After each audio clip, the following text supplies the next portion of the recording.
മിടുക്കിയ അല്ലേ വാര്യരെ? മനസ്സുറപ്പ്. അതാണ് ക്യാരക്ടർ എന്ന് പറയുന്നത്. ഇതാ പെണ്ണ്. ഇത്രയും നാൾ കണ്ടതല്ല ശവങ്ങളായിരുന്നു. തനിക്കറിയോ വാര്യരെ അവളുടെ ശാപം? അതാണ് എന്നെ നിലതെറ്റിച്ച് ചുഴറ്റിയടിച്ചത്. ഒന്നിന് പുറകെ മറ്റൊന്നായി എന്തെല്ലാം. തീർന്നിട്ടില്ല. ഇപ്പോഴും അതേപോലെ ശക്തിയായിട്ട് നിൽക്കുന്നു. ഏത് ഗംഗയിൽ മുങ്ങണം, ഏത് മൂർത്തിയുടെ മുന്നിൽ പ്രായശ്ചിത്തം ചെയ്യണം അറിയില്ല.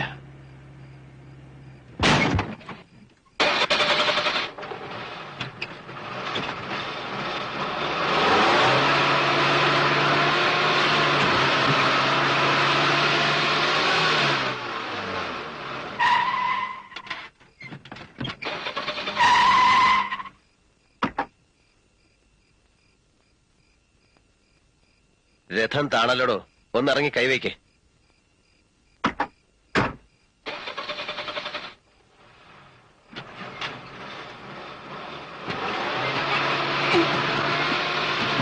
എന്റെ ഈശ്വര, ഇതൊന്നും ആവണില്ല.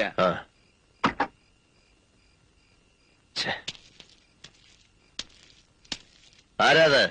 ഞാനാ, മുണ്ടക്കൽ ശേഖരൻ. കുറെ നാളായടാ നിന്നെ ഒന്ന് തനിച്ച് കൈ കിട്ടാൻ ഞാൻ ഉറക്കം ഉളയ്ക്കുന്നത്.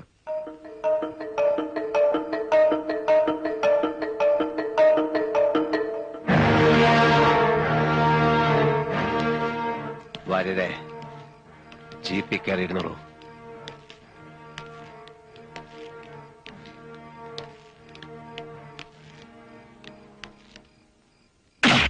നീല,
എന്താ ഭാസ്കരേട്ടാ, വിവരമില്ലതും തീർന്നു എന്നാ കേട്ടത്. ഞാൻ മരണ വഴിക്ക് നമ്മളെ ചന്ദ്രൻ നായരെ കണ്ടിരുന്നു. മൂപ്പര് പറഞ്ഞ അറിവാ. തീരാണ്ട് നിൽക്കൂ, വെട്ടി കീറിക്കളഞ്ഞില്ലേ? 18 വെട്ടാ. സത്യാണോ മോളെ? കൊളക്കടവിൽ എല്ലാവരും പറയണോ ഇന്നലെ ഇവിടുന്ന് ഇറങ്ങി പോയ വഴിക്കാ? എന്റെ ഈശ്വര, അപ്പൊ തോന്നിയൊരിതില് ഞാൻ എന്താ പറഞ്ഞത്? അറം പറ്റിയ വാക്കായി പോയി അല്ലേ ചേച്ചി? ഞാൻ അങ്ങനെയൊന്നും സംഭവിക്കുന്നു കരുതി പറഞ്ഞതല്ലോ. എന്നാലും ചേച്ചിയുടെ നാക്കേറ്റ പോലെ ആയിപ്പോയി. മോളെ അനു, അച്ഛൻ അറിഞ്ഞോ? കേട്ടു. അവനോൻ ചെയ്യണേന്റെ ഫലം ആരായാലും അനുഭവിച്ചേ പറ്റൂ. ഇല്ലേ അച്യുതാ? പിന്നല്ലാതെ ഈ ബോംബെയിലേക്കുള്ള ദാതാന്മാരുടെ കാര്യം തന്നെ എടുത്താ തന്നെക്കാൾ പോന്നിടത്തൻ രംഗത്തെത്തുന്ന ദിവസം പഴയ ആള് തീർന്നു. ഏത് മരവും ഒരു ദിവസം വീണല്ലേ പറ്റൂ. ചെയ്തു കൂട്ടിയ ദുഷ്ടതയ്ക്ക് കിട്ടി എന്ന് കൂട്ടിയാ മതി. ഞാനിന്ന് പോവാ. വിഷമിക്കണ്ട, അടുത്ത ആഴ്ച വരും. എന്താ കൊണ്ടുവരണമെന്ന് വെച്ചാ പറയാ. മടിക്കണ്ട. പട്ടുസാരിയോ സെന്റോ എന്താണെന്ന് വെച്ചാ.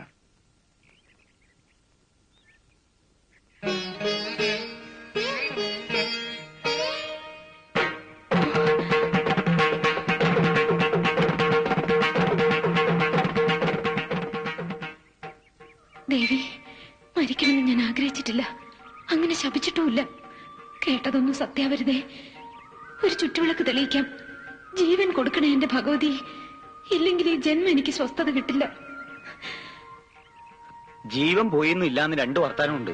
ഏഴിലക്കരക്കാരുടെ നാക്കല്ലേ, ചത്തല്ലെങ്കിലും പറഞ്ഞു കൊല്ലും. നിങ്ങളൊന്നും മിണ്ടാണ്ടിരിക്കെ. മെഡിക്കൽ കോളേജിൽ പോയി കണ്ടുവന്ന അടിയോടിയാ പറഞ്ഞത്. ജീവനുണ്ട്, മാത്രമല്ല പരിക്കൊന്നും അത്ര സാരമുള്ളതും അല്ല. അത് അങ്ങനെ ചാവുന്നത് അടിയൊന്നും അല്ല, തലയർത്തിട്ടാ കൂടും. അതാ എനം.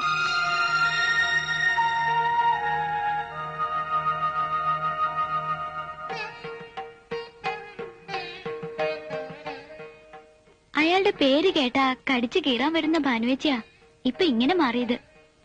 ഒരു താല്പര്യത്തിന്റെയും പുറത്തല്ല. അന്ന് അങ്ങനെ പറഞ്ഞു പോയതില് എനിക്ക് അത്ര കുറ്റബോധം ഉണ്ടായിരുന്നു. അച്ഛൻ ചോദിച്ചു എന്താ അമ്പലത്തിലെ വിശേഷമെന്ന്. ഒന്നും പറഞ്ഞില്ല. അച്ഛനാകെ മാറിയിരിക്കണു. അച്യുതേട്ടന്റെ സ്വത്തുകാവലും കൈകാര്യവും ഇപ്പൊ പഴയ ആളെയല്ല. എന്തൊക്കെയോ കണക്കുകൂട്ടില്ല അച്ഛന്.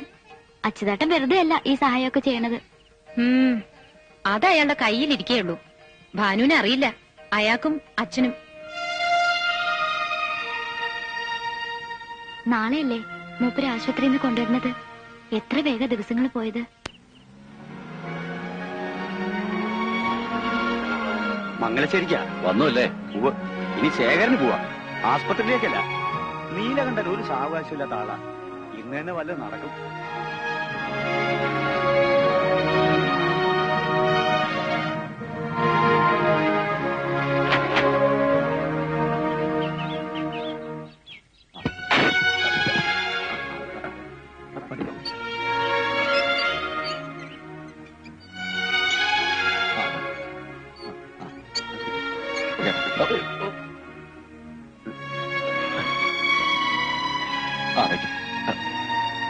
ദാസുട്ടി അകത്തേക്ക് കിടത്തിക്കൊള്ളൂ. വേണ്ട, വയ്ക്കോളൂ.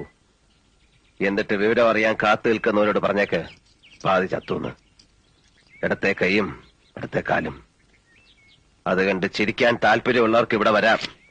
സഹതപിക്കാനാണെങ്കിൽ ഒരു നായന്റെ മോൻ ഇങ്ങോട്ട് വരണ്ട.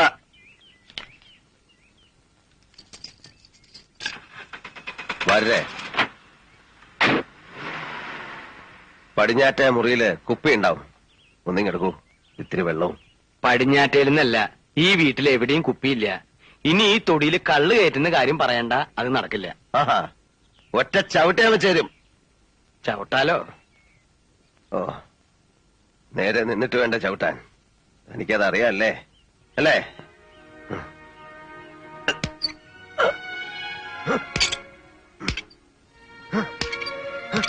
നീല, എന്നോട് ദേഷ്യം തോന്നിയാലും സാരില്ല. വൈദ്യർക്കൊരു വാക്ക് കൊടുത്തിട്ടുണ്ട്. നേരാമണ്ണം പത്യം നോക്കിയാൽ ചികിത്സ കൊണ്ട് ഗുണമുണ്ടാവും. എഴുന്നേറ്റ് നടത്തുന്ന വൈദ്യര് പറഞ്ഞിരിക്കുന്നത്.